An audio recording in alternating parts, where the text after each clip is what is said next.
নমস্কার বন্ধুরা, তোমরা কিভাবে নিজের মোবাইল দিয়ে ফাইনাল ভোটার লিস্ট ডাউনলোড করতে পারবে।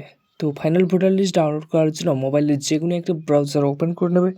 তারপর তোমরা সার্চ অপশনে সার্চ করে নেবে voters.aci.gov.in।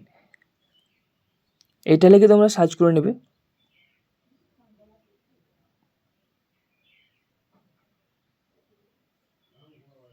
তারপর তোমাদের সামনে এরকম ইন্টারফেস ওপেন হবে। তো তোমরা দেখতে পাচ্ছ এখানে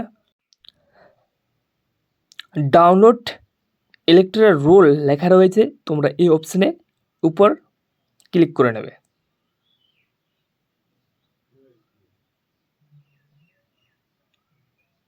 ক্লিক করার পর তোমাদের সামনে এরকম ইন্টারফেস চলে আসবে। তো তোমরা দেখতে পাচ্ছ এখানে সিলেক্ট স্টেট লেখা রয়েছে, এই অপশানে ক্লিক করবে। তারপর তোমাদের স্টেটটাকে সিলেক্ট করে নেবে।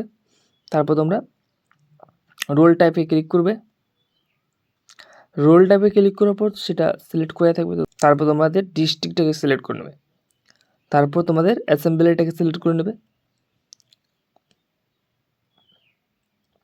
তো অ্যাসেম্বলিটাকে সিলেক্ট করার পর তোমরা একটু নিচে আসবে। নিচে আসার পর তোমাদের পার্ট নাম্বারটাকে সিলেক্ট করতে নেবে। তো তোমাদের যে পার্ট নাম্বার, সেই পার্ট নাম্বারটাকে তোমাদের এখান থেকে সিলেক্ট করে নেবে। তারপর তোমরা সিলেক্ট করার পর ডান দিকে তারপর তোমাদের এখানে ক্যাপচার কোডটাকে বসিয়ে দিতে হবে। তো ক্যাপচার কোডটাকে বসিয়ে দেওয়ার পর তারপর তোমাদের ডাউনলোড অপশান রয়েছে, সেটার উপর ক্লিক করতে হবে। তারপর তোমাদের পিডিএফ আকারে ডাউনলোড হয়ে যাবে।